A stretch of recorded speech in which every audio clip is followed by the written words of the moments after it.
Thank you. Welcome back to the second meeting of Corporate Community Overview and Scrutiny Committee. Can I ask, do we have any apologies for this meeting? Thank you, Chairman. Yes, we have apologies from Councillor Hazel Allen, Councillor Marcus Andrews, Councillor Jackie Edwards, Councillor Millie Earle and Councillor Lewis Allison. And substitute members, we have Councillor Derek Borthwick, who is here for Councillor Allen. Councillor Mike Cox is here for Councillor Andrews. Councillor Vicky Slade is here for Councillor Earle. And Councillor George Farquhar is here for Councillor Allison. Thank you. Does anybody have any pecuniary interests or any other interests on any item on the agenda? No? Okay, thank you. Public issues. Well, there are no public statements or petitions submitted this evening. There are, however, 4 public questions. They've been received from Mr. Alex McKinstry, who's attending this meeting, and he'll read out his questions, and they will be answered after he's asked his questions. Mr. McKinstry, the chair, please. Okay, thank you, Councillor Williams. Good evening, committee. The first question. The report for this meeting was published belatedly, the day after the deadline for public questions. This meant I had to submit questions for the meeting based on guesswork, then withdraw those and submit the present batch on the 26th of August, when the report appeared and the deadline for questions was extended. Of course, it also wasted officers' time. The explanation, which can still be seen on the agenda front sheet, was that the leader had been unavailable to sign off the report.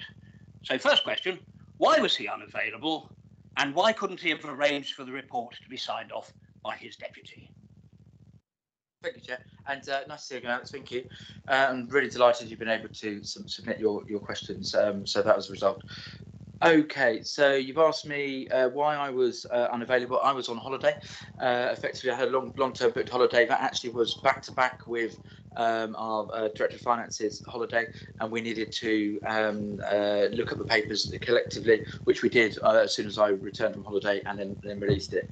Why was it not been arranged for the report to be signed off by Deputy? I'm a portfolio holder for finance, so effectively that report is a responsibility of the Section 151 officer and myself, so it would have been inappropriate to have asked anybody else to sign it off. I'll also just bring to your attention the fact that this report was originally expected in the back end, the late September Cabinet meeting. So what we've actually done is bring it forward. That created significant pressure on our finance team to get this report ready in time, and effectively 4 weeks early. So in answering your question, I'd like to thank our finance team who have delivered this report early for us, and hope that those 2 comments have answered your questions. Okay, shall I proceed with the second question, please, Councillor Williams? The agenda stated the report had been delayed at the leader's specific request because of his unavailability. The leader should have no say in the matter, however. Reports are required to be published 5 working days before these meetings under Section 100B of the Local Government Act 1972. There is a get-out under subsection 3, whereby a report can be withheld if it hasn't yet been seen by members. But to release the KPMG reports 5 weeks after public questions is beyond belief. Why are these reports being published so late in the day? And why was the leader allowed to hold this one back at his specific request? Absolutely, thank you, Chair. As we have discussed in the previous meeting, I was of the view that we needed to wait until we had more full information in terms of that report, and which we've now been able to produce and then discuss at the completion of the previous meeting. So, and at no point we've had a significant discussion in the previous meeting. At no point have I specifically delayed any of these reports. These reports were not able to be, the KPMG reports were not able to be published until KPMG had confirmed that they had been slightly redacted. So they have changed from the reports that we would have seen. Thank you. Mr. McKinstry. The report, when it was released, was extremely lucid. This is the Chief Financial Officer's report. It chronicles the demise of the beach hut scheme in all its appalling detail. The one thing it isn't made clear, though, is how the scheme originated. Paragraph 3 doesn't really touch on it. For this historical record, therefore, who first came up with the idea of commercialising the beach huts and when? I know you have answered the first part, but roughly when and which future places officers were involved? Okay, thank you very much for your question. So this work stream started with my administration in terms of our desire to not to sell assets and to deliver extra efficiencies through the transformation programme. We looked at how we could do that and rewind the policy for the previous administration in terms of sale of assets and use of reserves, and those work streams were originally internal. Where then we engaged our transformation partners. So the scheme originated via the work with KPMG. Following the production of the first initial draft KPMG report in September 21, a meeting took place between the leader of the council, officers of the council and BCP Future Places and representatives of KPMG at their offices in London on the 13th of October 21. The outcome was the evaluation of the beach huts as an example as part of the second report. Thank you. And your final question. Okay, final question. I'm sure the committee will examine how the SPV project failed and how we got to where we are today. But there's one final thing that puzzles me, and it's the letter from Kemi Badenoch, dated the 16th of June. She made it clear that flexibilities are not intended to address budget pressures. Why then did the leader tell the Audit and Governance Committee on the 28th of July that the Department for Levelling Up have confirmed the scheme falls absolutely within the current regulations, when the Minister had told you 6 weeks previously that flexibilities couldn't be used for the purposes you were seeking? Leader, you haven't got your microphone. Sorry, thank you very much. Thank you, Chair. It was not a budget pressure. It was a transformation pressure that the beach hut piece of work was rectify. So via the securitisation of beach hut proposal, the council could use capital receipts generated to fund the revenue elements of its transformation programme using the government flexibility known as the flexible use of capital receipts. Capital receipts normally can only be used to fund capital expenditure or repay borrowing, not revenue expenditure. The letter from Kemi Badenoch confirmed the council's proposal was not explicitly disallowed by the direction as worded at the time. Thank you for your questions. Item 5 on the agenda is finance update, including Q1 22-23 budget monitoring report. The portfolio holder for finance and transformation, Councillor Mellor, is here, and perhaps you'd like to introduce this. Yeah, thank you very much for the opportunity to do that, Chair. And just to reflect that I'm really glad we have been able to bring this report to this committee so it can be heard in our next Cabinet meeting rather than the one it was originally intended for.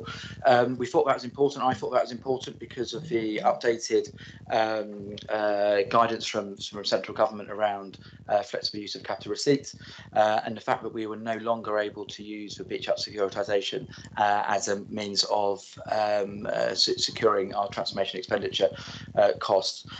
So that's a material deviation from the budget we as council agreed in February, and so it's only right that we should now come and talk to council about the work that's ongoing in terms of where we are, what's our strategy and approach now that we're unable to do that. So what in summary, I think the report does two things. It seeks to address two things. One is we have if we are unable to use the securitisation of beach huts to fund transformation, how are we going to fund it? We start to talk about that, and I'll just finish on that in a minute because of a letter we've received earlier today. And secondly, it then talks about what is the medium-term financial plan, gap that we have for next year. So one thing that's very not business as usual, how are we going to fund a material amount of transformation? And then the second thing, which is very much is business as usual, about how how we're going to, at this stage in the budget cycle, deliver a balanced budget for 22-23. So on the former, we talk in the report about the ability to, in year, we need to, it's £20 million of either revenue money or capital flexibility to fund the transformation expenditure. We look at two main options for that. One option would be through a capitalisation direction, which is what we've been asking for since 2019 as a council, in terms of allowing us having the ability, the flexibility to borrow to fund transformation, or to look at using the flexible use of capital receipts direction as is, to explore ways we can deliver capital receipts in that regard. So they're the work streams that have been ongoing. We're very pleased today to have received a letter from the Minister, which is an addendum to this paper now, which states that the government are minded to support us through allowing us to capitalise £20 million of transformation expenditure this year. The discussions we've had with government ministers and civil servants has been, that there is an interest in working through with us the 3-year funding, but it would be impossible to do that pre the spending review. So effectively, been really clear from the beginning that the only flexibility they can go so far pre the late autumn is for this year. So we were aware that was likely to be the case, and we're delighted to have received that indication of support this morning. Then we move on to the Mtfp Funding Gap, which gives us in the region of about £35 million of gap for 23-24.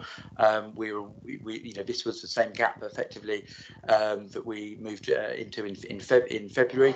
We had materially closed that gap, but as we're all well aware now, since February, the material risk around inflation is coming back to bite this council and every council in the country.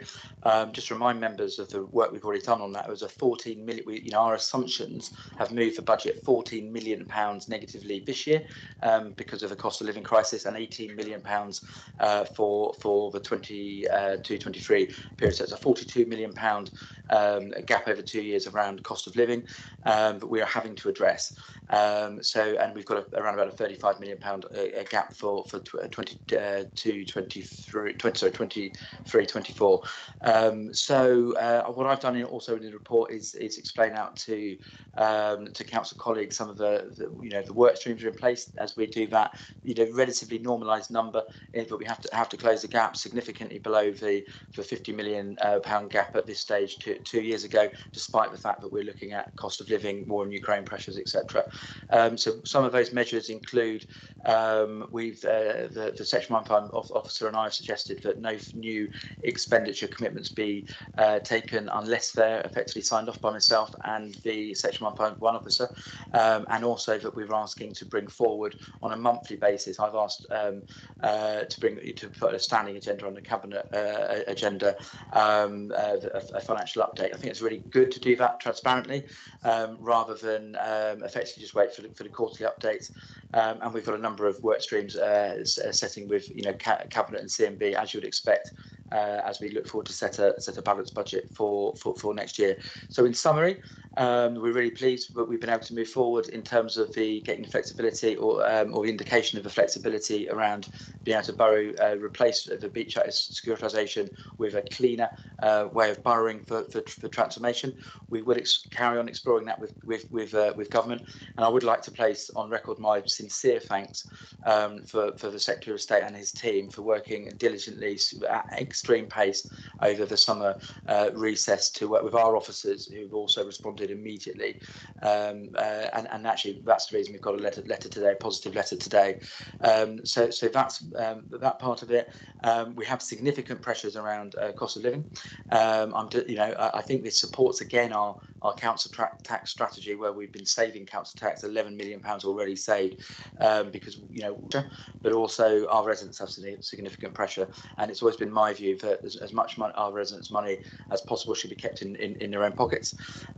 We will look to over the next month to bring forward updates. We've seen a letter actually from Paul Scully this morning that there's a requirement through that process to start showing a balanced budget in terms of 23-24, and we believe we put in place the process to deliver that. So, Chair, so apologies for a slightly long introduction, but there's two material parts of that paper: the capitalisation piece and also the more normal business as usual piece. So hopefully that is a useful introduction, and I look forward to welcoming questions from colleagues.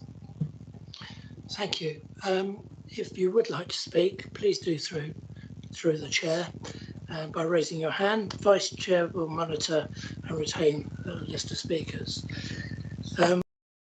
I intend to invite questions and comments from committee members first, and we'll then go to other members in the room or on Teams who request to speak.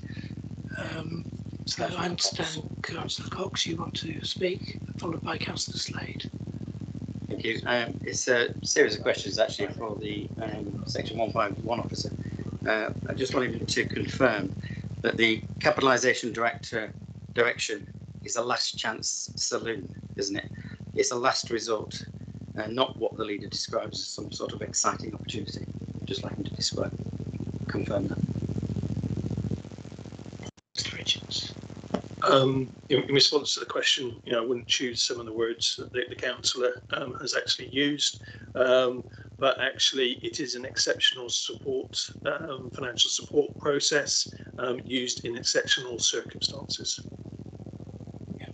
Thank you. Very diplomatic as ever. Do you have another question? I've got lots of questions. All right, can we have sort of 2 or 3 and then give other people a chance? In compliance with the Capitalisation directions, it's clearly recommends that there's a list of assets to be sold. Has a list of assets been drawn up so far? And in view of the comments of the DLUHC, that the council should take all opportunities to better its financial position, do you consider that BCP must increase its council tax by the maximum permitted? Who asking the question of? Thank you.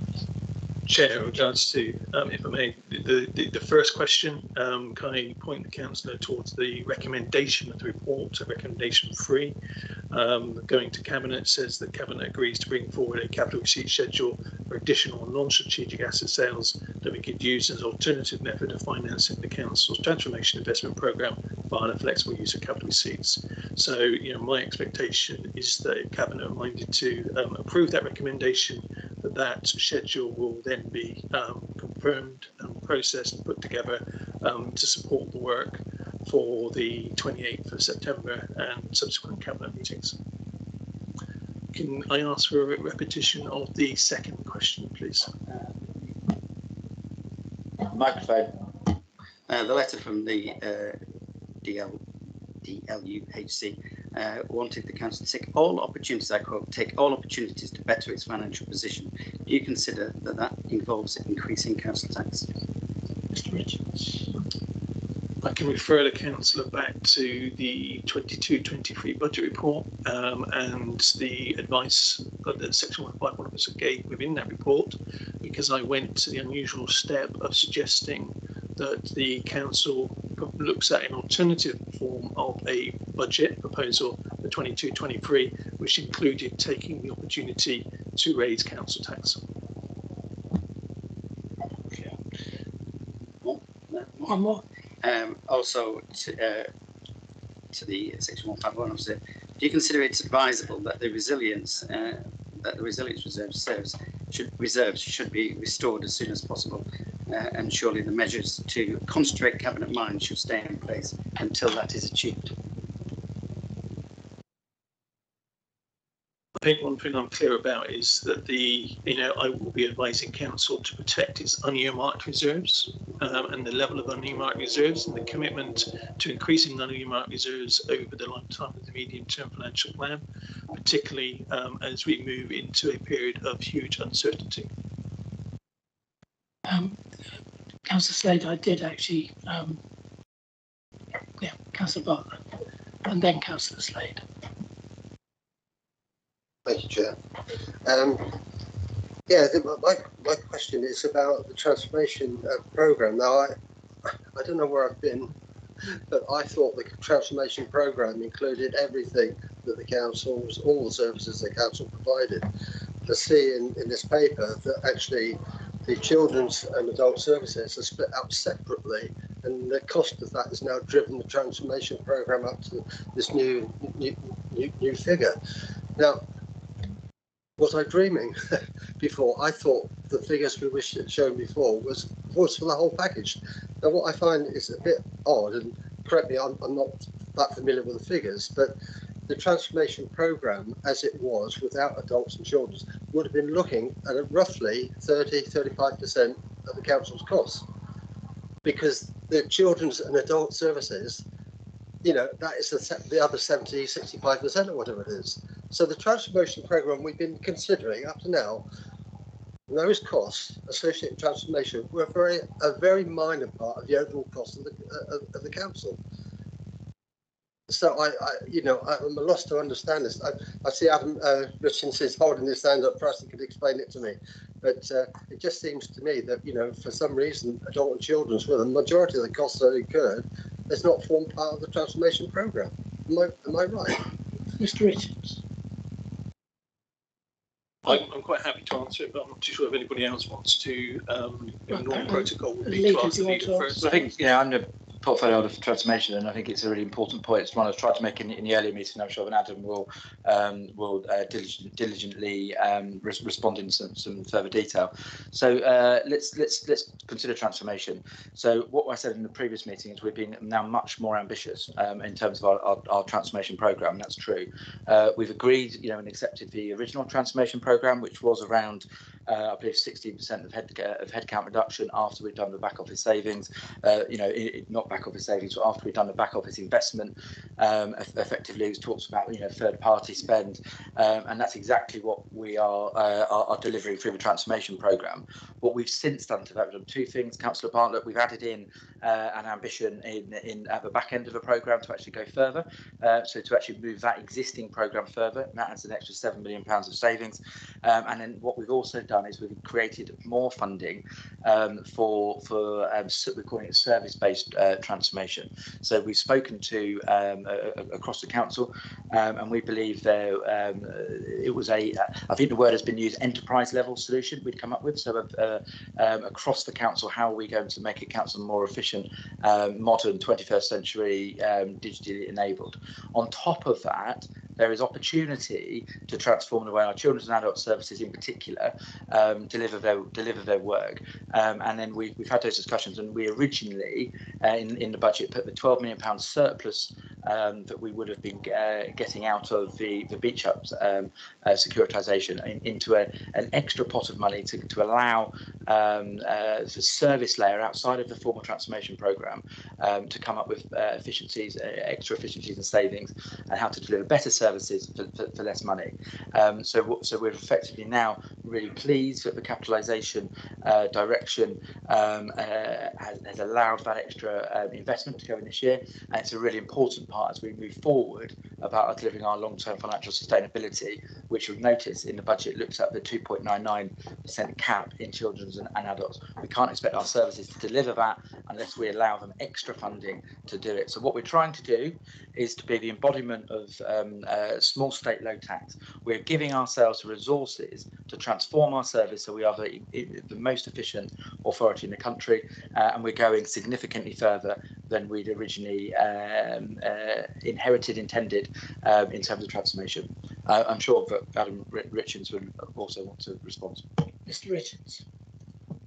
Chair, if I can come in, maybe just to point the councillor to section 80 of the budget report that actually goes into a little bit more detail as to the answer given by the leader of the council in relation to the investment of the extra £12 million that was, you know, at that stage we assumed we would generate from the capital receipt, the investment of that in an adults and children's service layer, and the assumption that we would then be able to keep the growth in adults and children's services to the 2.99%.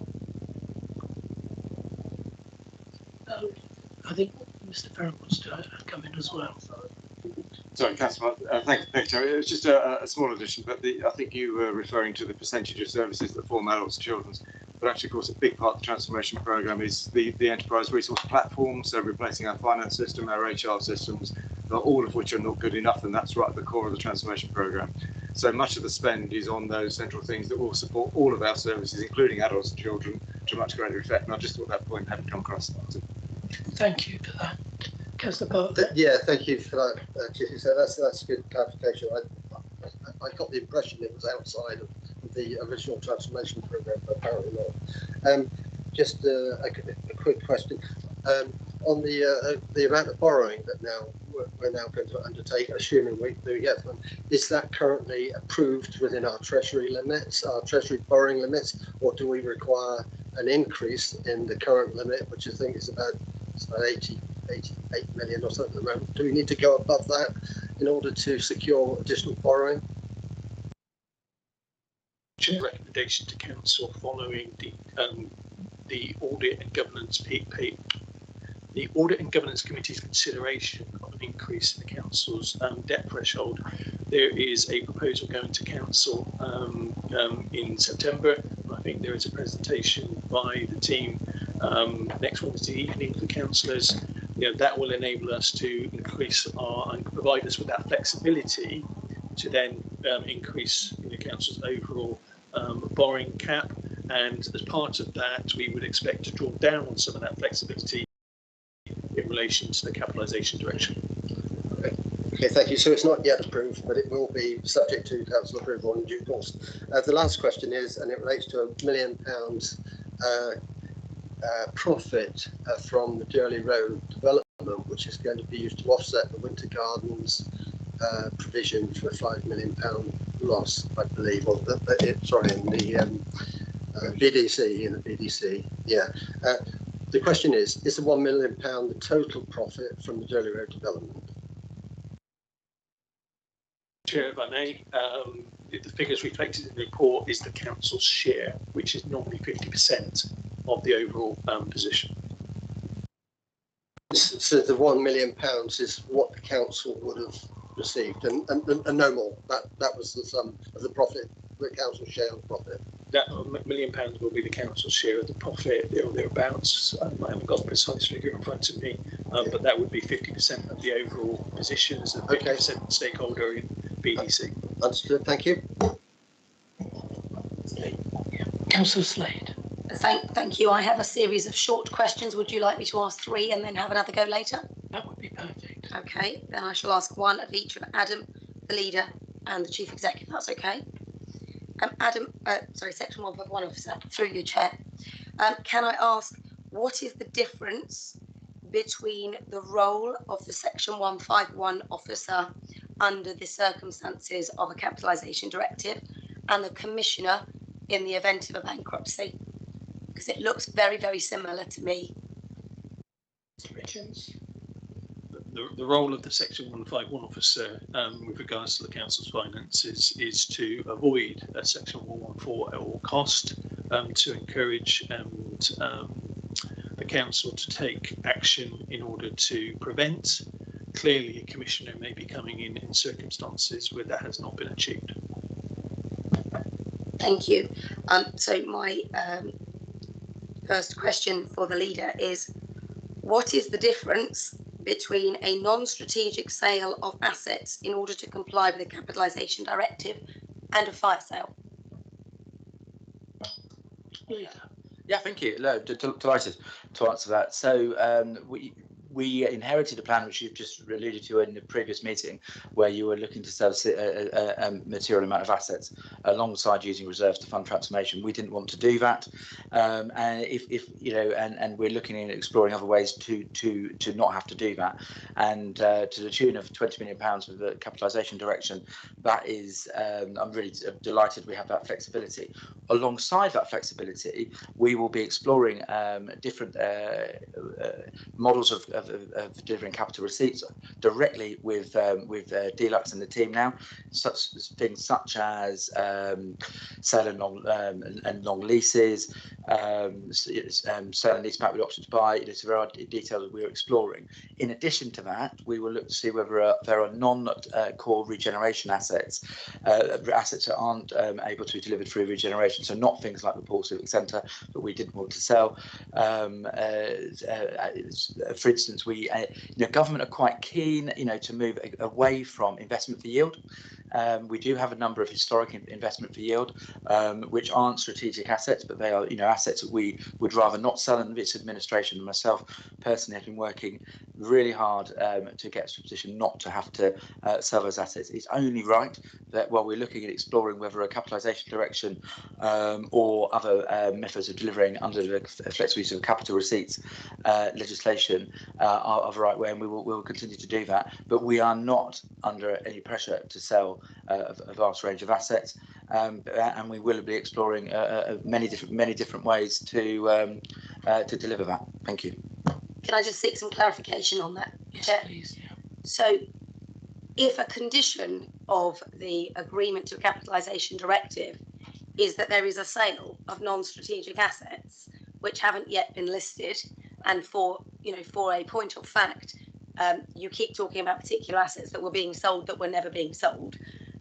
If that is a requirement, are you intending then to turn down the capitalisation directive, or will you accept that you will have to sell them, and therefore, because you are selling them under threat of bankruptcy as an alternative, that is a fire sale? Through you, Chair. Yeah, thank you. Yeah, absolutely. No, completely disagree, as you would probably expect me to do.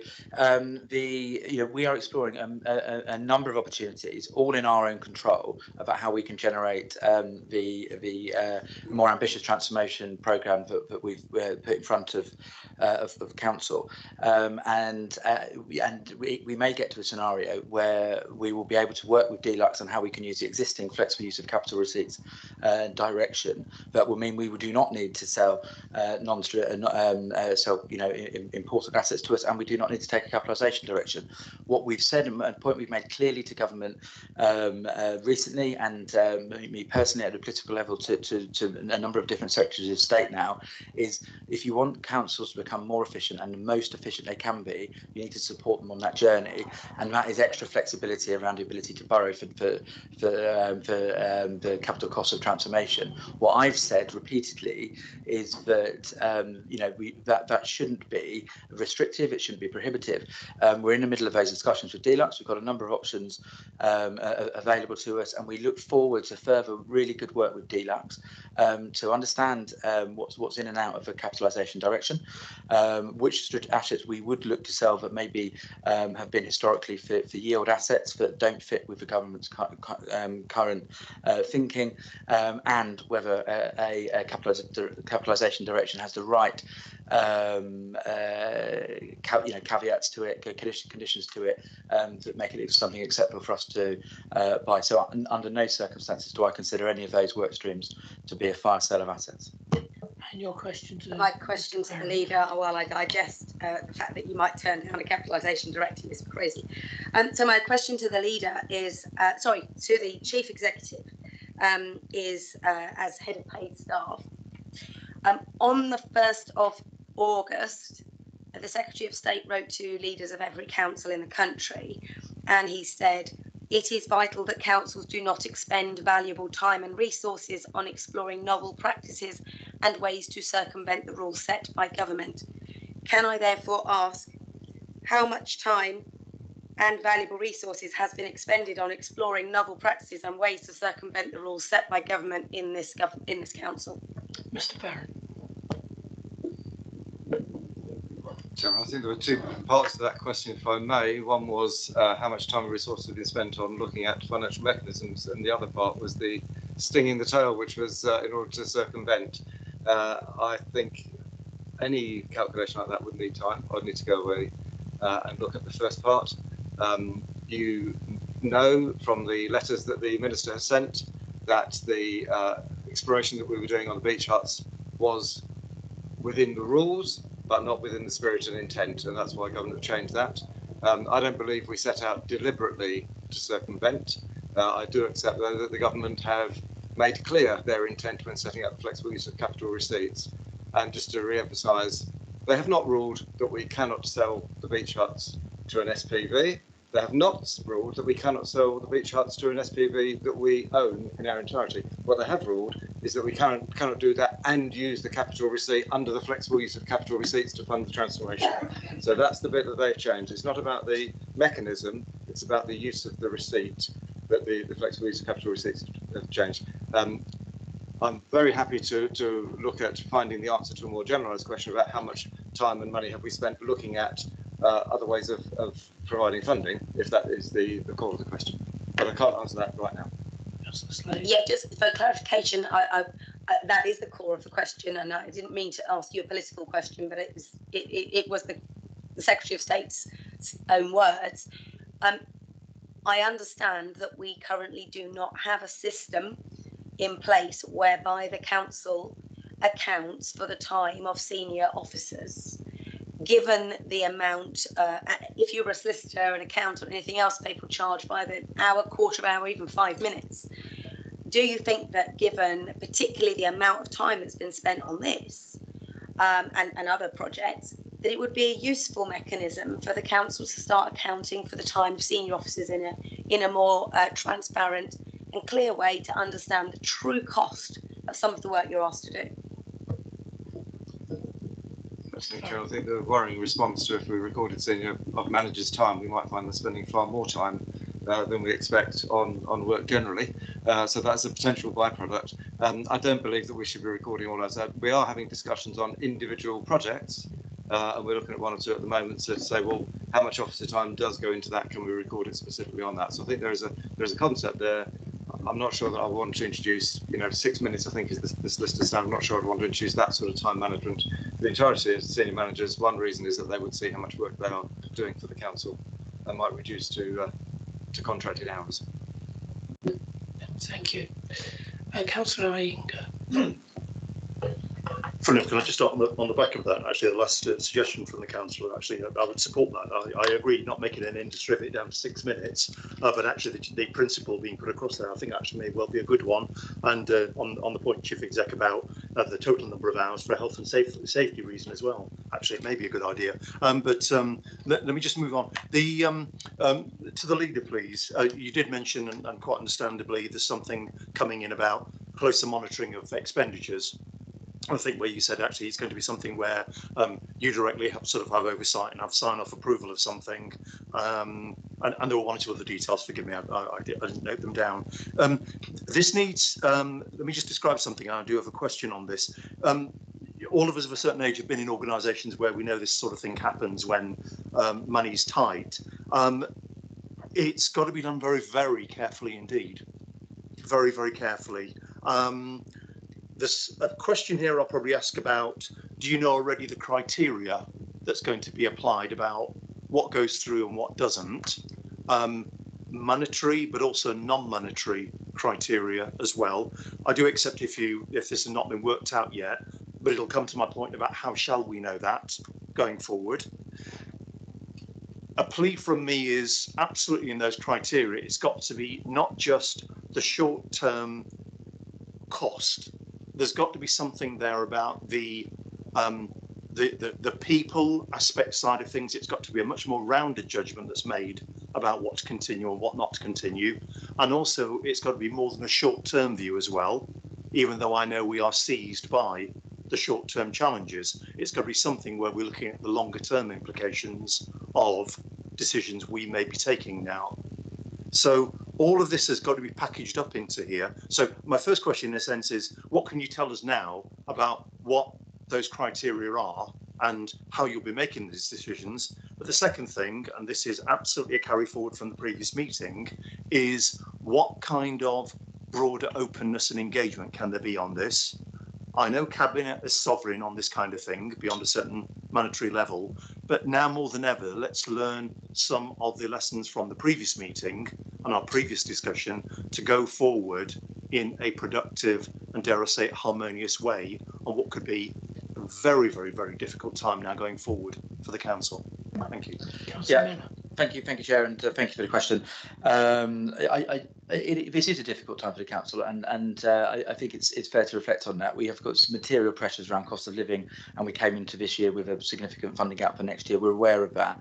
There is an element that this work stream is we're very much used to doing, you know, in terms of business as usual approach to how we deliver a budget, and it's significantly smaller gap we have to deliver than was the gap we inherited two years ago. But it is, you know, a material piece of work for us to do.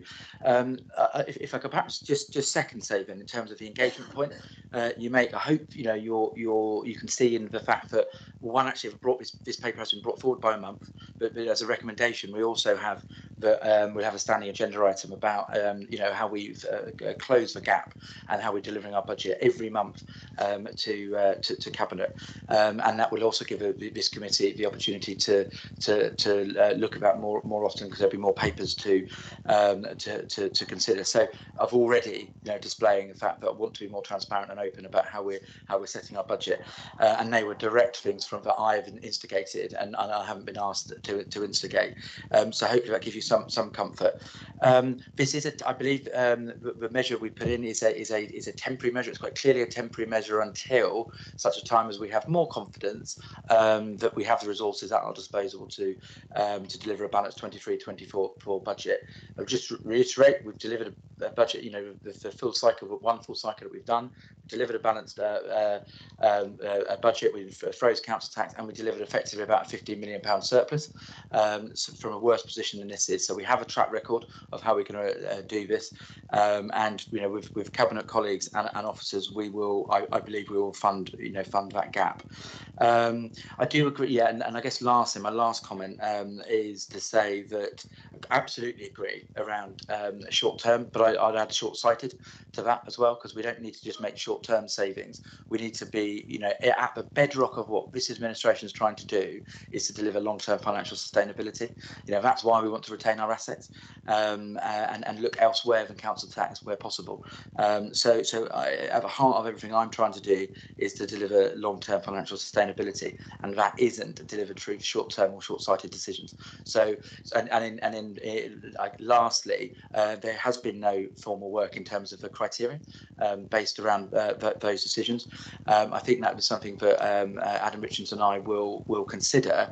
But let's be clear as well, this doesn't stop the council spending money on what we've actually already committed and what's committed. We're just saying that now isn't the right time to look for new areas to invest in. It's to look at how can we budget, close the gap, so we can again you know, submit bold, confident budgets into 23-24. So very much agree with the spirit of what of your question. You know, and hopefully that was a detailed enough answer. Councillor Anger. Yeah, thank you, Leader. I'm willing to believe, obviously, the criteria is something that will be firmed up, but we're keen to know more as soon as we can. I'm sure many will. Just, can I link it to a broader question about the governance to do with capitalisation direction, because it does link to the short-term, you know, close the gap initiative, but more broadly as well. Is that what's been told to us, if anything, from central government about the governance? We understand from the letters, from the two ministers, and then from the Secretary of State's letter, that what comes with capitalisation direction is broadly more governance, more scrutiny from central government, from whoever, on this, with or without commissioners being appointed. Do we know anything? I'll direct it to you, Leader, if I may, but maybe some other person may answer.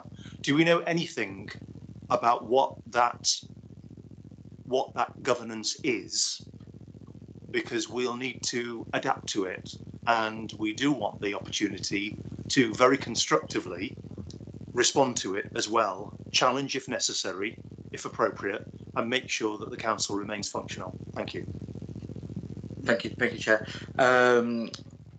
So in terms of the governance around, I'll just briefly take a step back. So the pitch that we've made and I've made to a number of secretaries of state now is that we should be allowed more flexibility. The current effectively, capitalisation direction methodology, exceptional financial circumstances has historically got some conditions to it that are you could consider prohibitive. The pitch I've made is that our exceptional financial circumstances around we need to fund transformation, because of through LGR. So I believe government should, and this was a discussion we were having more deeply with Michael Gove. I was having more deeply with Michael Gove and his team. It was around the ability to set up a new form, a new way of supporting councils of doing LGR so they could immediately look to fund transformation. That's the case we will continue to make to government, and we will look to see very few conditions, effectively in that capitalisation direction. So what we've been made aware of is the two conditions we need to do effectively is bring forward a balanced budget, which is exactly what we need to do anyway, and to welcome a governance review, which absolutely we've really fully engaged with the peer review work, and so we very, very happy to bring in further governance advice around that. So they're the only two things that have been flagged to us. I think the letter states, and certainly is more traditional in exceptional financial support pieces around an extra percentage point on PWRB, but that might come or might not come. But we are looking at but we'll explore that with government. What's really important is the answer to my question I made earlier to Councillor Slade, is that we're not just relying on a capitalisation direction. We're also looking internally at what assets we have, that we and what mechanisms that fit within the government's spirit of flexible use of capital receipts, so we can retain as much control, ability to satisfy our own situation. So that's why we're doing a myriad of things at once. Having a capitalisation direction as an avenue open to us is a positive one. It gives us a real opportunity to not sell assets and not use reserves to fund transformation. But we will look for other areas as well.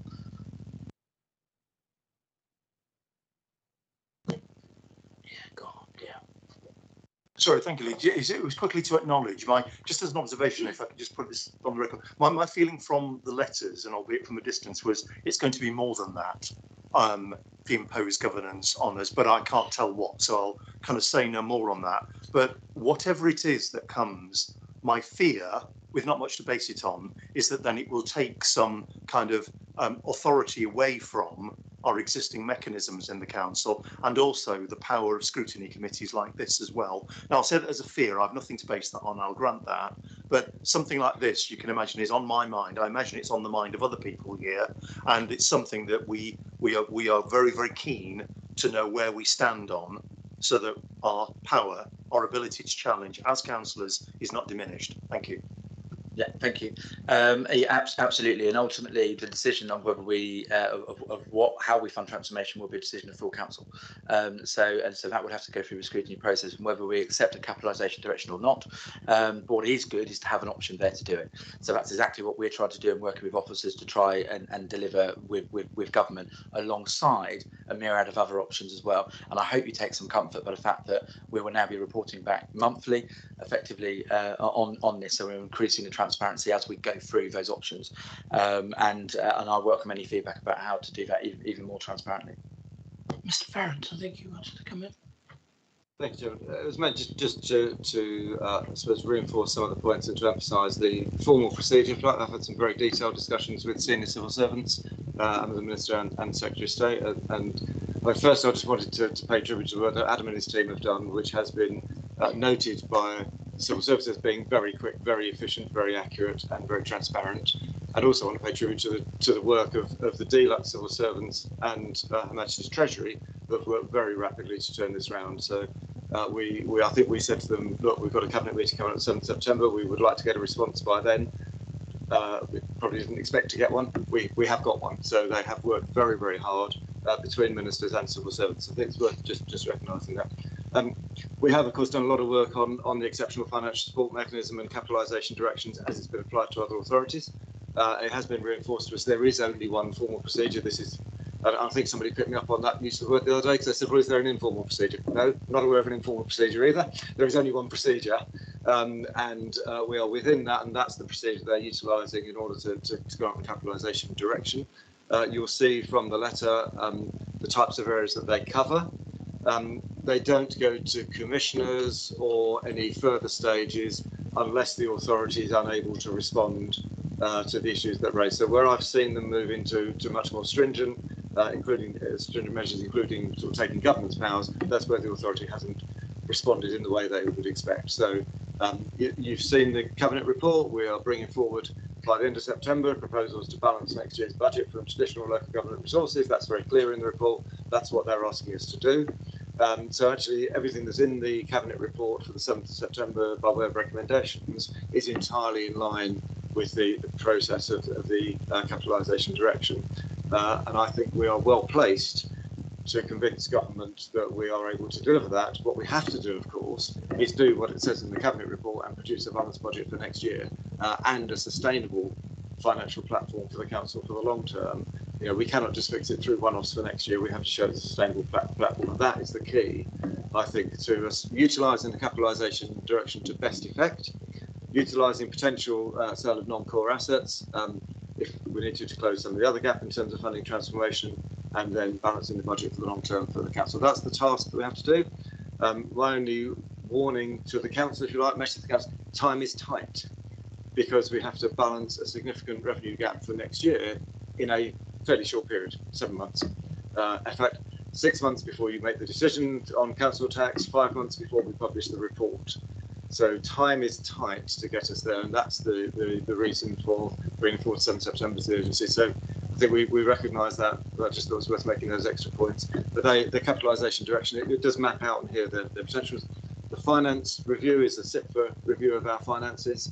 We think we understand how that will go. Governance review, I've read a number of the other governance reviews that were done. They will talk to councillors and reflect the views of councillors. I'm sure they will raise the role of overviewing scrutiny, because anybody talking to any of our councillors will get that fed to them. That's the type of thing that I expect to see. So almost a peer review, but with more direct challenge with it. Thank you. Councillor Farquhar.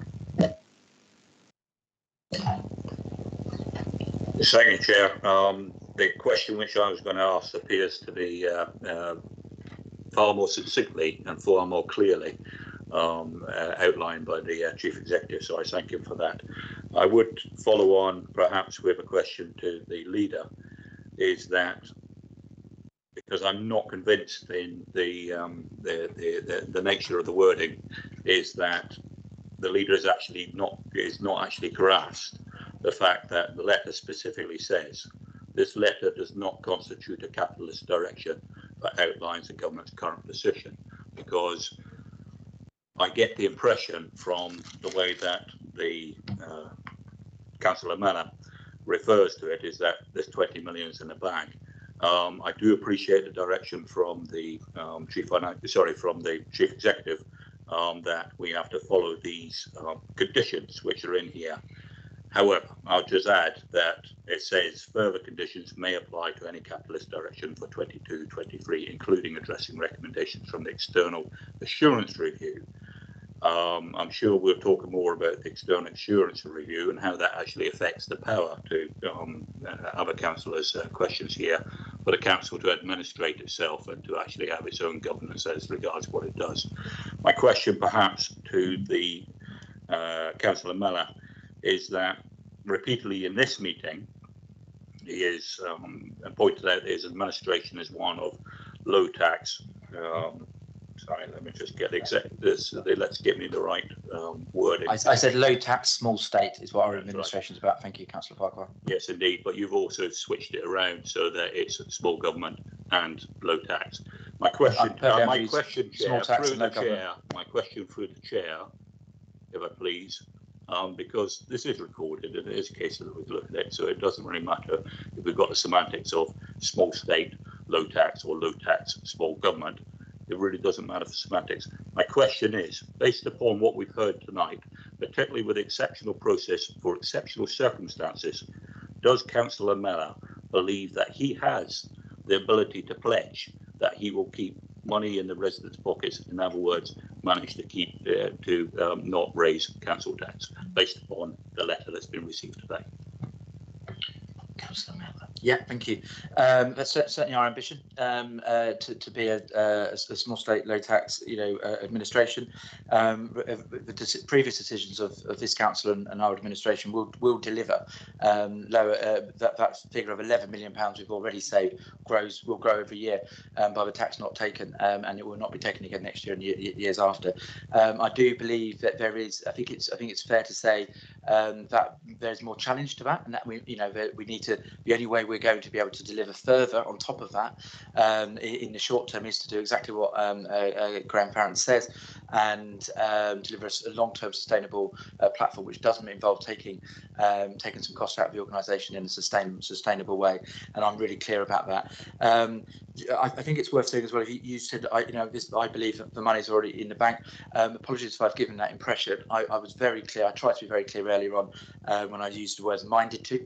I'm well aware this is a minded to decision for a couple of reasons. One, because we still need to continue to work with central government to deliver and to have confidence. And I'll just absolutely echo the words of Graham Farrant in terms of praising Adam Richards and his team, because if we hadn't immediately come over the hill as a coherent, effective team that could deliver, at pace, we would not have had the minded to piece from government as well. So I'm confident that we've got a myriad of solutions, and we will bring them forward, and we do them transparently and increase the level of transparency in that. And I look forward to working with officers and all councillors as we bridge that gap.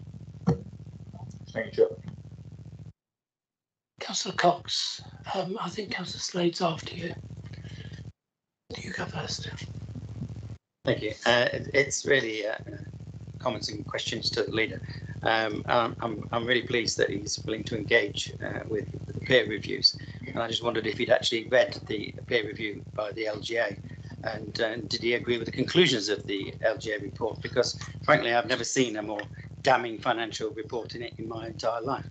And on the basis of that, would he like to apologise for bringing BCP to its proverbial knees? On the basis that the BCP patient is on life support, does he consider it prudent that the doctor responsible for putting the patient in ongoing care is the one that nearly killed the patient with his budget? Does he want to apologise, and does he want to resign? Yeah, absolutely delighted to answer both of those questions. As I've made clear in the previous meeting, absolutely what I will not do is apologise for being committed to delivering the most efficient council we can in the country. I'm not apologise for delivering £11 million into people's pockets that they wouldn't have had under your administration. You're on record, both you as per your previous budget, but also your leader of your group more recently, about saying we should have raised council tax. But I'm saying absolutely we shouldn't, and I'm really proud of the fact that we've been able to find ways of not doing that, and we will continue to try and do that.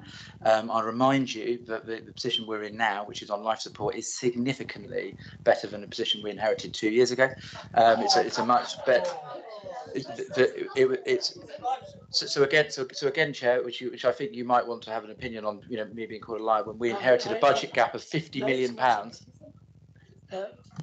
Please do not use that language. It's not true. It's economical with the truth. That's what you but it's not true. As a statement of fact, Chair, if I may continue. Please do. We inherited over £50 million Mtfp gap on the 1st of October, and we have got a smaller Mtfp gap now in September. Statement of fact.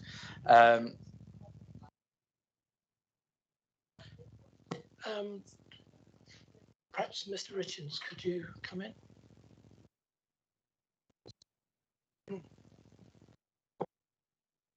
The Mtfp gap on the 1st of October. Chair, I think the advice I gave was set out in probably the budget report, but I would refer all councillors and anybody listening to, I think it was the June Mtfp update report that went in May, June 2020. I think that identified that due to the environment we were in at that moment in time, particularly around COVID-19, that we were experiencing significant pressures of around about 50 £52 million from memory. This is all from memory. I haven't got the report in front of me. That we'd received £20 million, I think it was, already in government funding. We were left with £30 million shortfall, and that the administration at the time had put in place a strategy to actually mitigate that should they need to do that. And then what we found subsequently is that the government gave local authorities more support than they originally set out, and that enabled the council to move into a better financial position in that financial year. Can I ask for an apology, therefore, from the leader of the council, because he's clearly misrepresented the truth continually for months and months and months. Through Chair, I'm really clear that we inherited a £50 million gap. And he hasn't. He told me quite clearly it was a £52 million gap, which, Chair, I suggest we move on, Chair. I heard. Do you have a question now, Councillor Slade? I absolutely do. On the 1st of October, there was not a £50 million deficit. There was a balanced budget. At one point in May, there was the potential of a £50 million gap. I can find you much bigger gaps now. Yes, I do have a couple of questions. I have a question for Adam, and I have two questions for the leader. Within the LGA peer review, through you, Chair, I have to ask the section 1.1 through the Chair. In the LGA peer review that is dated the 7th of July, it clearly states that the DSG deficit, which is the Dedicated Schools Grant deficit, already exceeds the unearmarked General Fund Reserve. And scarily enough, the total amount of all reserves that are left is just over 30 odd million. If we have the same increase, a £16 million increase this year, it was 20 million before, so if we have another 16 next year, we could have a bigger DSG deficit than the total amount of earmarked reserves. The LGA peer review clearly states in its recommendations that the Mtfp must take account of that, and that it should not ignore that because that was only a temporary thing. Can the Section 151 officer explain to me why the updated Mtfp report still assumes that it's okay to leave the DSG deficit in place? It doesn't actually resolve that problem, despite the LGA being incredibly clear that, I quote, the only thing stopping the council from a position of non-viability and the requirement for a Section 114 notice is the statutory override suspending the need to offset the DSG deficit. That is a very frightening phrase, and I'm interested to know why we don't have an Mtfp update that does take that into account, given the seriousness of it. Mr. Richards. Thank you, Chair. Chair, I'm just trying to look for the relevant section of the report.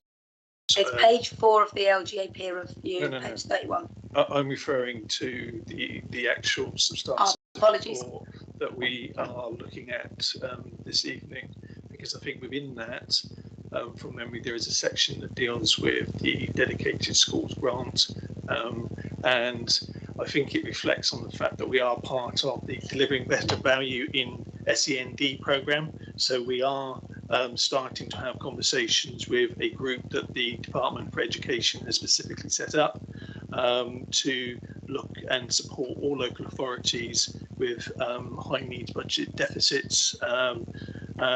And paragraph 17, I'm being told in my left ear, thank you very much.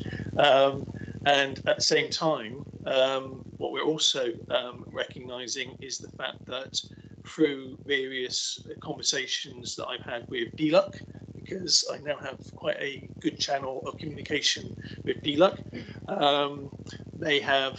I've worked with them to canvass them around this issue, As part of that, they've issued a consultation and a request for information from all Section 151 officers, and the indication I get from that at this moment in time is that there is likely to be a further extension of those regulations. No commitment to that at this moment in time, but a strong indication that that will probably be the case. I totally agree with the councillor in the sense that that is not a long-term solution. The council needs to find a long-term solution to the position it has with regards to a dedicated schools grant and that increasing deficit, because as set out in the report, it increases year on year, and you get that snowball effect where the overall deficit continues to rise. However, what I'd also point out is that this was a significant issue that was discussed in the June report. In the June report, I set out what happened for Dorset Council, because Dorset Council actually were part of the safety valve mechanism, which is the almost the level above the delivering better value in SEND programme that we're part of, and they came to an agreement with government whereby both the council put in resources and the government put in resources, and it was clearly a negotiation through that process. So hopefully if we ever got to resolving this, it would be a negotiation, but clearly that would depend on the affordability at that moment in time. But hopefully there's enough assurance at this moment in time that it will be extended, but I can't give any member any assurance that that would definitely be the case. But I think we've got enough assurance at this moment in time that at least there will be a 1 year or 2 year extension. You had a question for the leader? I did. I have a recommendation as well. Would you like those at the end? Yes. Okay. Just don't. Make sure you come back on that. The final question I have for the leader is, he's indicated that he's keen to hear the advice of others, and obviously they've had the LGA updated peer review come in, and the updated peer review very clearly made some recommendations. One of the recommendations was freeze and unnecessary spend, capital schemes, generating additional capital receipts, but the final one was a suspension of all recruitment unless absolutely essential. I'm wondering whether the council leader can tell me whether he considers that it is appropriate, bearing in mind the current financial situation, for us to be looking to make an additional communications officer appointment on top of, I think, 32 that we already have. And in addition to that, a senior production manager to make videos for the council at a cost of £39,000 a year. In what planet is that an essential spend for the council? And will he commit today to ask the senior officers to remove that post immediately from the council, because it's offensive to council members and to members of the public that we're looking to recruit someone to make creative and impactful video, inspiring designs and creative team for a wide variety of audiences when we can't actually pay our basic bills. Councillor Mellor. Well, we can't clearly pay our basic bills, otherwise we'd have already had a Section 114 notice, which we haven't done, and we have no likelihood of doing. I actually think that's really poor, particularly the former leader of a council, to signal out a team, some posts, people who sit on the end of those posts. So I do believe that was beneath you, Councillor Slade. But let me answer the question. We will be looking at all expenditure, and Cabinet and CMB colleagues will be doing that, and have many processes in terms of doing it.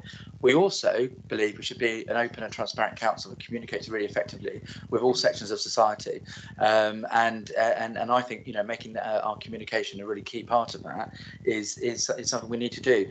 And I think Councillor Enger talked about short term, and Ivan moved on to short sighted.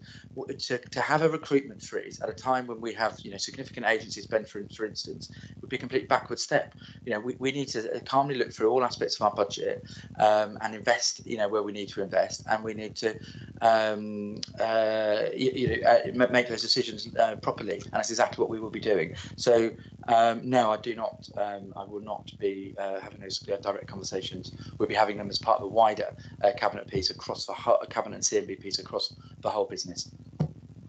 Sorry, yes, I would like to come back because we, under my leadership, we identified that the communications department was already large compared to all of its comparators. We did a communications review. Chief Executive led that.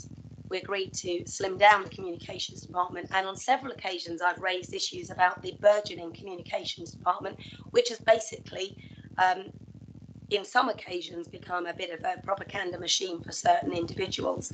And there was a page having to be taken down last week with an apology from the officer, a very, very generous apology, that the political statement that you keep referring to had appeared on it. I find it shocking that you think that a videographer is an important person on top of 32 other members of staff. I single that out because there are 82 live jobs on the application page, and the vast majority of them are absolutely necessary. But if you are not prepared to see that this is a folly, then I really do have serious doubts about your ability to be able to take difficult decisions over the next 8 months, and I hope that you will make the decision to resign. Do you want to come back, Councillor Miller? I've made my point clear and there wasn't a question in that. Okay. Councillor Deadman, I understand you want to speak. Yes, please.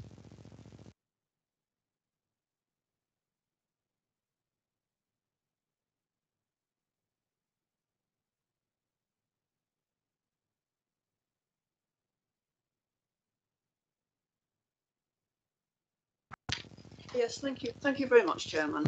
And I know that the leader has mentioned, and I would also like to echo this, that he's paid tribute to the officers with all this budget and everything that's going on. I think they've been absolutely marvellous, and I'm sure that any tribute we can make would be too little. On one thing that the leader has said this evening about, it was a bit muddled actually, it was it low tax small government or low tax, whichever it was, leader, what I'm really hoping is that it doesn't turn out to be low tax small government and small services, because this is what we all dread. And I'm sure the leader, if he wants to, can reassure us that it will be low tax small government, but services as usual, because this is what we need. And the other question I have, Chairman, which really comes back to what we've been talking about communications and what the team do in communications, which I'm sure is extremely important, because I have concerns, and I wonder if the leader and the administration share these, about the reputational damage which has been done to this council by these budget plans, which have been chaotic, is all I can say. I've had occasion to go around Highcliffe and Walkford recently, meeting people, and the residents are all aware and actually aghast at what's going on with this budget. This is a reputational problem. I don't know what communications could actually help that, to be honest. And so I am really concerned. I mean, I'm not talking about appearing in Private Eye week after week, although even that is not so brilliant. But I think that the leader really should put out a message for the people of BCP, and in particularly Christchurch and Highcliffe. We used to be a solvent borough, and I'm not going to say again, leader, that we voted against the merger, but I have just said it, so there we go. However, the people that I've been talking to are really giving us the message that they are not willing to pick up the bill for what they see as reckless financial mismanagement. And so really, I'm just asking the leader if the communications department and himself will be putting out a message to reassure residents on this. Thank you very much. Thank you very much, Councillor Desmond. Thank you very much, Chair. I think if our reputation is to fight for low tax, small state, or any way you want to put those words, and then deliver it, then I'm very happy that's our reputation. And I'm very happy with that messaging, and that's a messaging I will keep reiterating. And a comment about the good people of Highcliffe that you referred to. What they did used to was a high tax council, because that's you were well over £200 a month, which is in the last budget paper.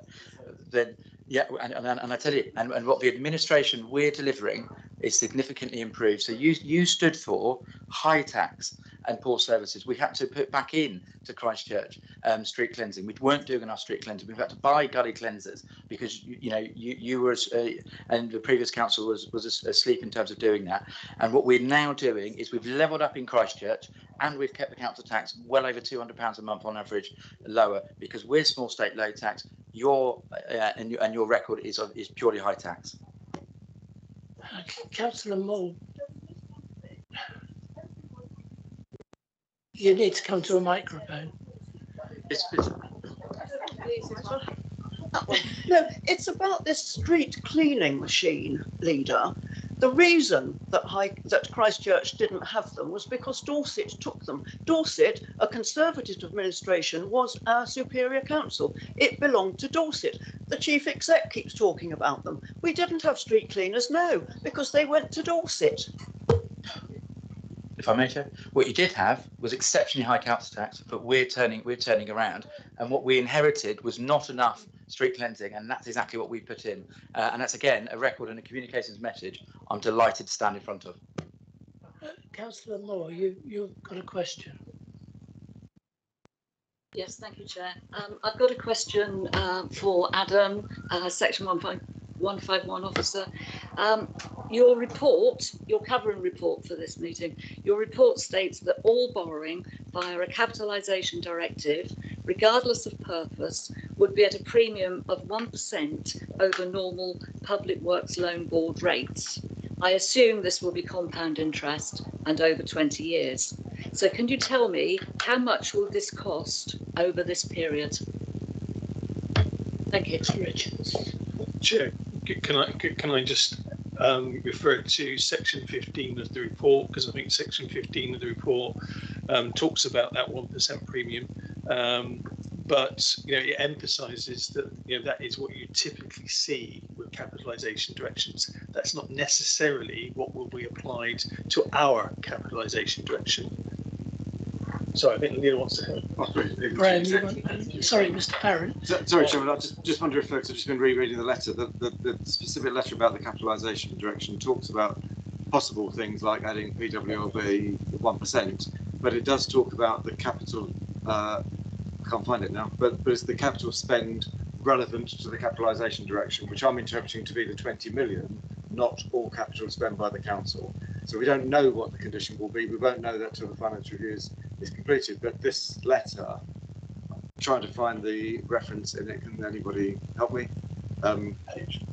Yes, it says and applying a 1% premium on any borrowing undertaken from the Public Works Loan Board associated with the capitalisation direction.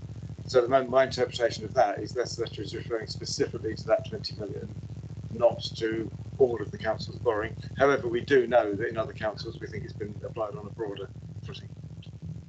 If that's helpful, sir. Sorry, can I just come back? Just to really emphasise the point, in the sense that I think through the letter, there is no commitment to add that 1% to our capitalisation direction. That will be dependent upon the external finance and governance reviews. Once they've done that, they'll decide what specific conditions they want to add on to ours, and they go on to mention that might be one of them. Yeah, thank you for that. I assume that the figures will materialise in the next few months, and we will have the information. And I'm also assuming that our council taxpayers will actually be paying for it, whatever it works out to be. Sure, if I may. In the sense that within the report, we do make a scenario that looks at the council receiving capitalisation direction, so within the forecast for this financial year 22-23, and for the MTFP, we make assumptions as to what that cost might be, and it's factored within that plan. Does anybody else have anything? Councillor Cox and Councillor Iyengar. You've repeatedly said that you don't believe in selling any assets, and yet you actually have tried to sell an asset, which was the Christchurch car park, which you were stopped from selling by Christchurch councillors. But so that is clearly at odds with what you've been saying. I have to say you are either very thick-skinned or you're completely delusional. It's one or the other, because there's only you that seem to be saying this. Actually, none of your colleagues have said a word in all of this. And so, I can only assume that they're quietly sitting there and going to vote the way you want them to. But what kind of absolute shambles does it take for you to resign? Because at the moment, it's pretty shambolic. Yeah, so again, really pleased to bring my thick skin, I forget what the other was, a delusion to the table. One thing you talk about, selling assets, and I've been really clear. I don't believe, we should be trying to sell assets. I don't believe we should be forced to sell assets. I do believe it's sensible to look throughout our estate and work out if there are some non-strategic assets as part of the solution to this problem. And I think it's absolutely right to display that endeavour to central government as we're negotiating and working with them to find a solution. And I am delighted, and I reiterate, to be part of an administration is fighting to retain our assets and to use those assets to deliver both regeneration, improved services, and long-term financial sustainability. That's a record I have, and we're very happy to take. So, we were quite clear on a decision in terms of Christchurch car park. Let the councillors of Christchurch decide what they wanted to do about that, and that's exactly what the council decided. So again, supporting our wider colleagues to make some decisions in terms of their assets. Chair, I believe we've been around this circle a number of times, but I'm very happy to. If there are new questions, I'd be delighted to answer them. But you just took the words out of my mouth. Councillor Hadley, I think you've got a question. Yeah. Thank you, Chair. Yes, I guess I'm concerned that the low tax small states also will involve disintegrating services, despite the best efforts of our staff, and I'm really concerned for our staff in terms of that frame of mind. But my particular issue or concern was about energy costs.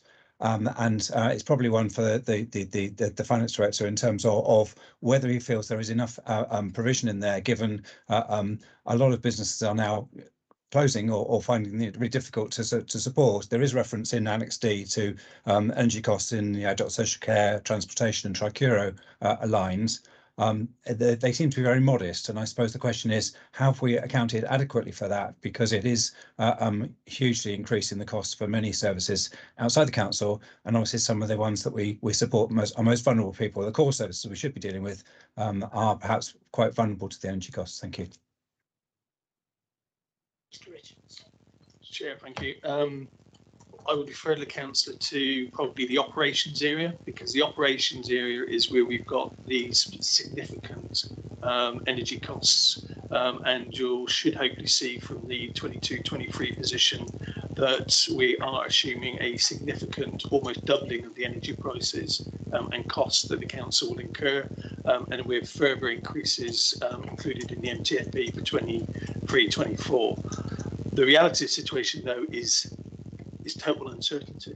I don't think I could give anybody any guarantees that the estimates that we're currently including will actually be what happens at the end of the day. What we know is that our procurement team are monitoring them daily with a view to providing a monthly summary, and that monthly summary feeds into our financial forecasts. But it is a very dynamic situation, and the only thing I can guarantee is total uncertainty. I think the last question Sorry, Chair. So, sorry, did you? Just to follow up, if I may, Chair. Just in terms of that and what we can do to perhaps improve the energy security of the council and also address some of our climate change commitments. Is there work that we can accelerate, and perhaps this is for the leader in terms of his various programs of spending capital to try and improve the amount of energy that we are producing ourselves through renewable sources on our own buildings? Yeah, just to say, I agree with you, Councillor Hadley, and again, it comes back to the short-term and short-sighted, sort of discussion we were having earlier. Just because we're in a difficult financial position, that doesn't mean that it's not the right time to make some investment, make longer-term investment. That's have to be done in the round of a very genuine discussion with Cabinet and CMB colleagues about balancing the budget. But yeah, and our record in terms of what we've tried to do, bringing £20 million of capital in terms of green futures. There's a real opportunity. We want to do more. We want to go further, and we think we should and we can. And I've been regularly impressed with our new. I forget, it's not a director, Matt. In regards to sustainability. So I believe we are bringing more things forward to enable us to do that. And I would be looking forward to supporting those, because it isn't short-sighted. It is well made and long-term sustainable, as well as absolutely the right and necessary thing to do for our environment. Councillor Inga, and finally. Yeah, thank you, Chair. I think probably on the back of what Councillor Hadley was saying, the cost of living crisis is sort of, we say, escalating, becoming more and more serious by the week as we hear more about the situation. And hot on the heels of the energy crisis is going to become as nearly 2 million people this year and 2 million next year come off fixed rate mortgages onto variable rate mortgages, which apparently, according to the Financial Times, threatens to eclipse even the impairment to cost of living that the energy crisis has done.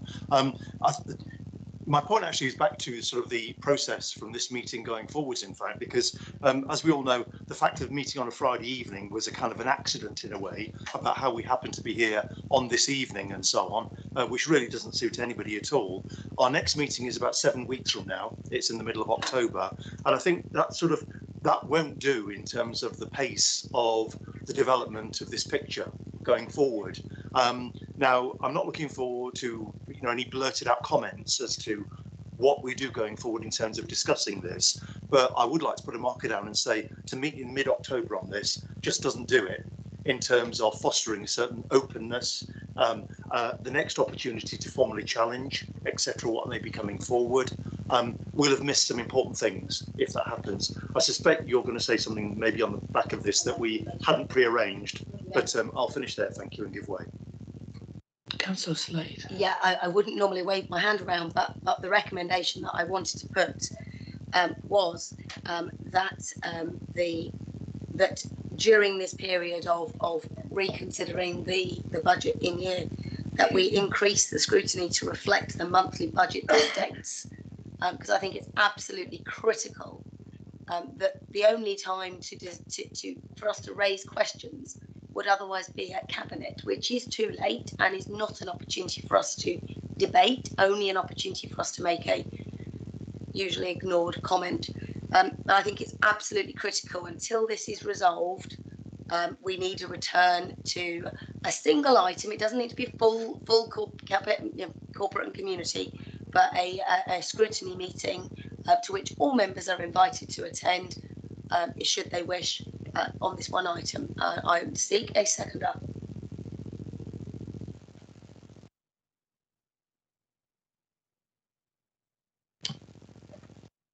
All those in favour?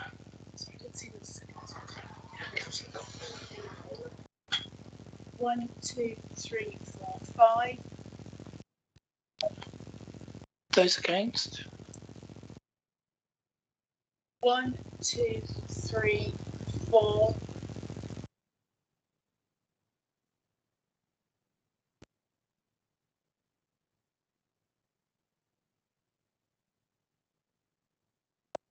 Councillor Hedges abstained. Fine, well, that's recommended. Thank you for that. Yeah, no, thank you. I apologise for the additional work it's going to cause you, Chair. There are 8 other recommendations in front of us. I assume that you've all read them, Councillor Cox.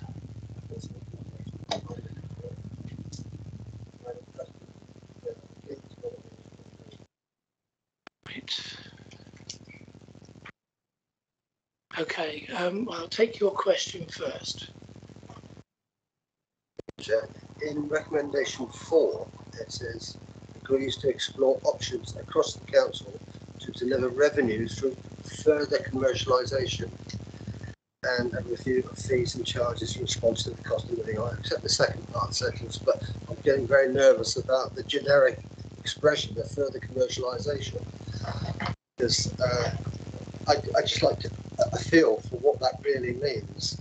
I mean, in extremis, it could mean another beach hut sale, and on the other hand, it could be, opening a corner shop. I just want to get some kind of feel for what that statement is actually mean. Okay, Councillor Mellor, do you want to?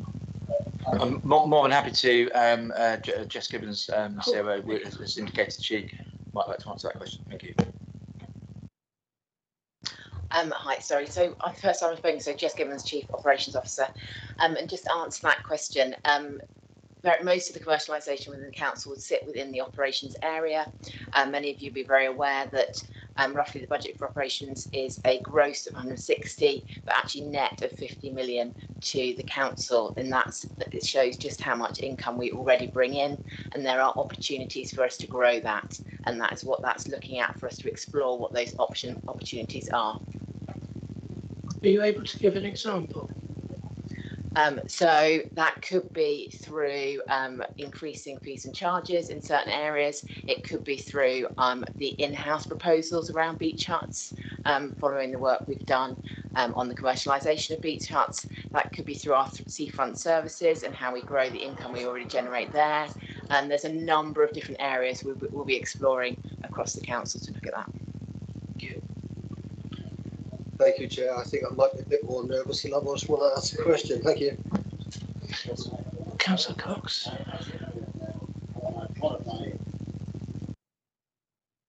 One of my proposals to change is actually to do with number 4 and to delete further and to add traditional. That might help. I guess that we should send it. Yeah, well, can you read the words out? Yeah, it is just delete further and add traditional. That's not. Okay, you got that. Okay. Can you? There are other recommendations. Yeah. Have you got a second for that? Second. Okay. Councillor Slade. All those in favour? 1, 2, 3, 4, 5. And against? 1, 2, 3, 4, 5. Use my casting vote.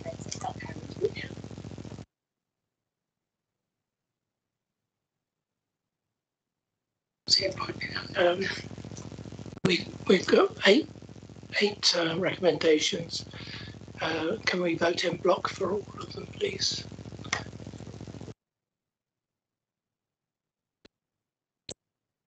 You're saying that. Councillor Cox. Will you give us them all? Give us, if you can give them to us. I would like to add a recommendation to strengthen the case. In order to strengthen the case to government, we recommend that the cabinet member responsible for finance is replaced immediately, and that the roles of leader and finance leads are permanently separated. Yeah, can you send that one, please? If you can type it in the chat. Well, unfortunately, I'm not using that.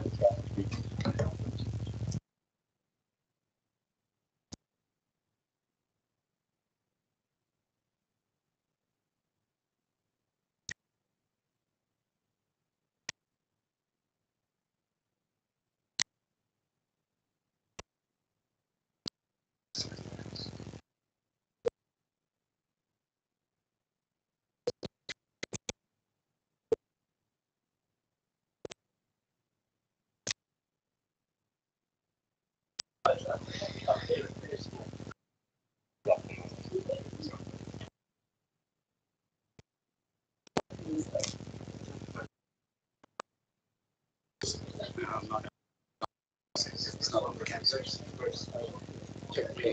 It won't allow me to get access to the Unless we want to debate this, we will go to the vote once it arrives. It's not. It's not on my. It's on my own computer. They won't allow me access to the internet.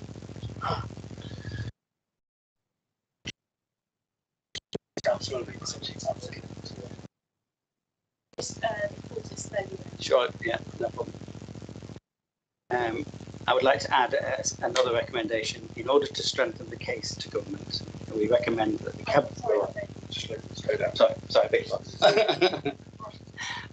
In order to strengthen the case to government,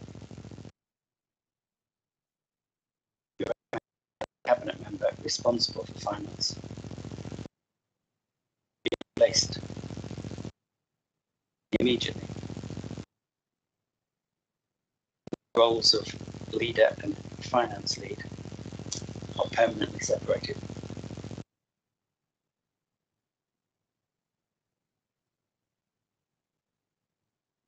Did we have a second of that?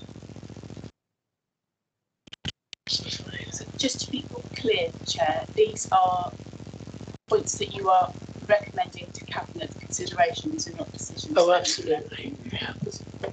They are recommendations. Right. All those in favour?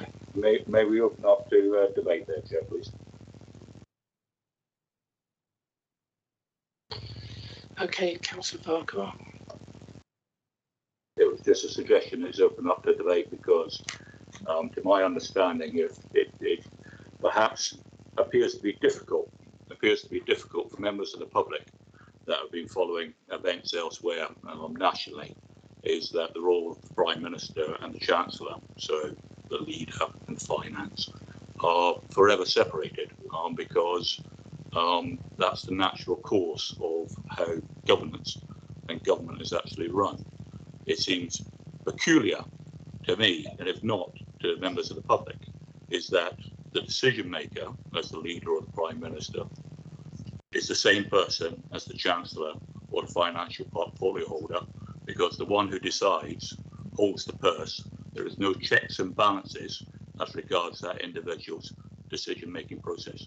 So therefore, I would be supporting the recommendation that's made, is that with immediate effect, to strengthen the case with government, that we actually demonstrate as local government that actually we understand the division of powers, the division of who holds the purse strings between a decision maker and those that actually decide whether or not we have the money to spend it.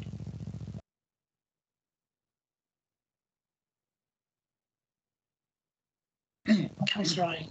Yeah, thank you. Can I just say that I absolutely agree with everything that my colleague Kira has just said. The proposal actually here, despite appearances, is actually meant in a constructive way, that going forward, in a sense, we're demonstrating more broadly a separation of what will be two roles that must be done both strongly and, in a sense, independently going forward with the office link up. So I will be supporting this. Thank you.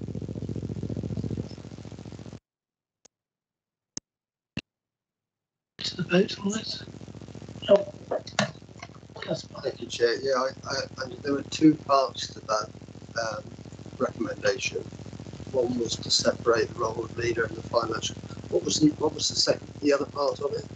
No, that was it. That was it. It wasn't. It was to remove the finance portfolio holder and then to separate the roles. Yeah. Okay, thank you. Right, can we go to the vote, please? All those in favour? 1, 2, 3, 4, 5. Against? 1, 2, 3, 4, 5. If I may, Chair, for the purposes of the minutes, can I have my vote recorded? Yeah. Chair, can I just clarify? Every time it's a tied vote, I see you nod towards it, but I don't hear you actually say that which way your casting vote is going. Should I assume that it is with the rest of the Conservative group? No, it's the same way that I voted myself. Which is with the Conservative group? Just for clarity, because it's not. We're not hearing it. I only just caught it out. The corner of my eye. I'm trying to preserve my throat. It's I realise that. Like yours. Okay. can we now look at the substantive, or is there any more recommendations? Yeah, I've got some more. Okay, Councillor Cox. I've got lots. Do you want to? Yeah, can you read them all I've out? got 1, 2, 3, 4, 5. Okay, if you read them out one after the other slowly, so that we can take them down. 2 are the same, so I can get it. In points 7 and point 8, I would like to add in, and the resilience reserves are restored.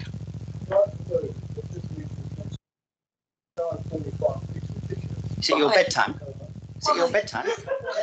Is it your bedtime? That is disrespectful, sorry. Yeah, Neither's that. Neither's that. That is just a move. We didn't start till nearly 8 o'clock. We didn't First start contributions till to the nearly 8 yeah. o'clock. Can we have a bit of Councillor Borthwick? Councillor Borthwick, you're slowing it down. We will finish fairly soon if we can get through this. Right, carry on. Carry on, Councillor. Sorry, I want to add into points 7 and point 8. I want to add in at the end, and the resilience reserves are restored. Next. I then want to add in that the futures fund should be suspended and all additional commitments closed until further notice.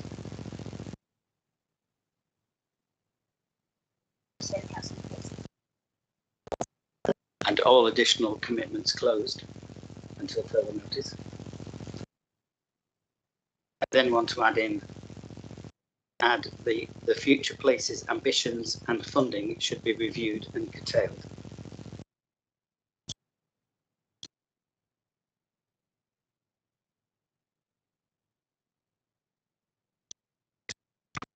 Is that all of it?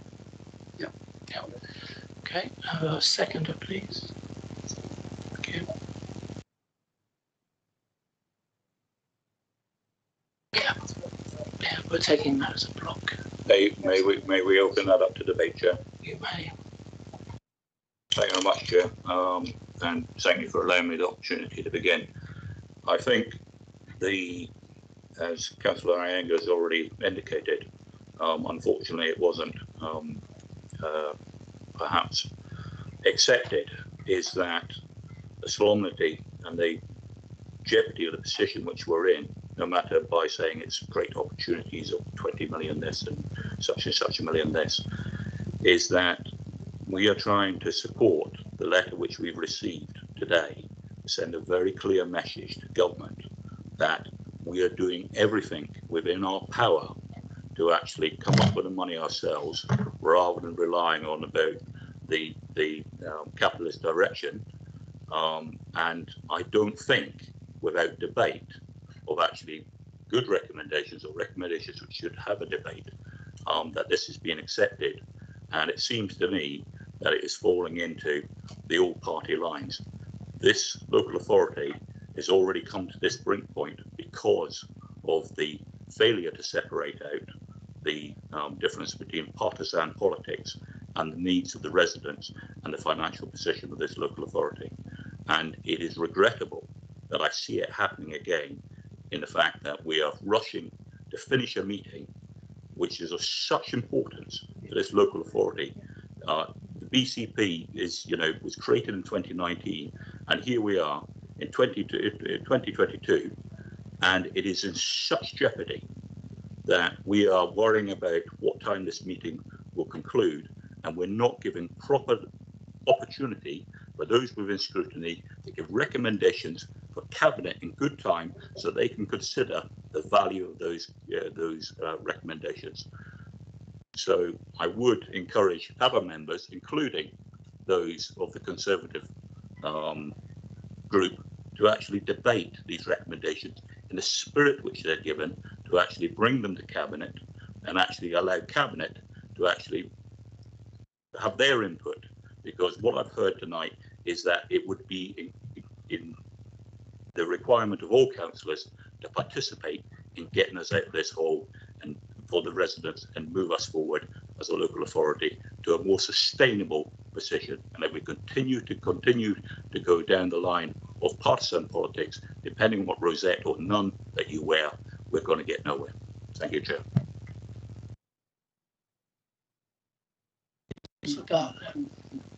Thank you. With reference to the last part of that recommendation, future places would be curtailed. I don't see much point of doing a review if the intent is to curtail it. You know, I believe it's one or the other. You know, you review it and then you see what you get, or you say you don't review it because the intent is to curtail it. So I personally would like to see it say curtailed. You know, it's a statement of fact because that's the intent. A review would come out of that intent naturally. I would prefer to have it say reviewed. Actually, I don't particularly want to prejudge whatever the review would say, so I'm pretty open-minded. I voted for future places in the first place, so I'm quite open-minded about it, and I'd like to hear what happens. So I would just prefer to say as review.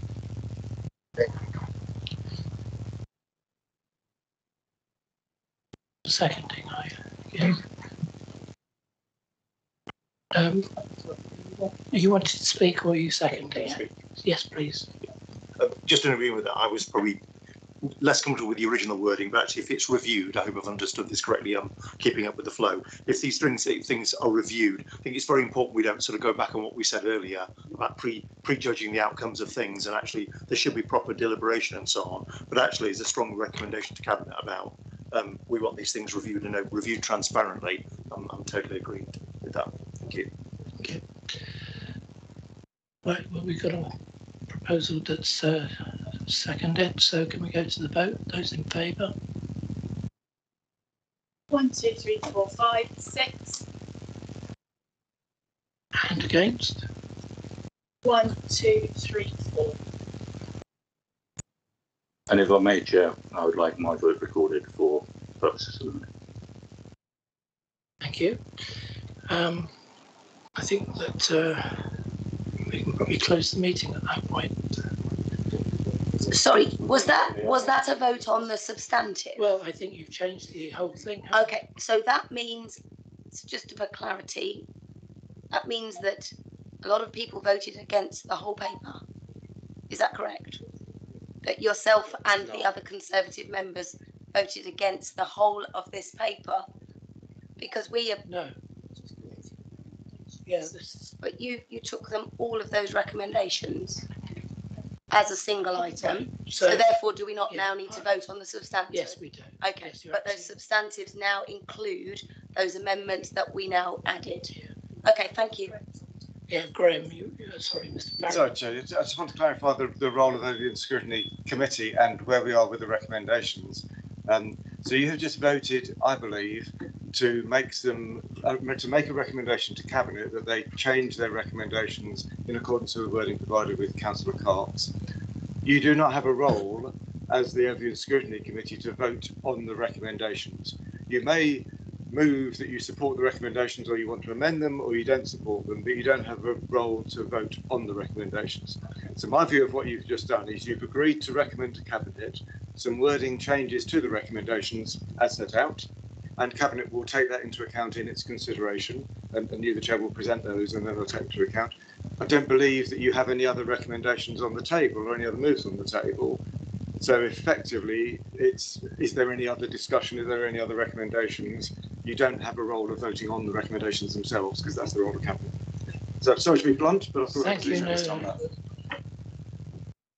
So I guess we shut the meeting at 9:38. Thank you.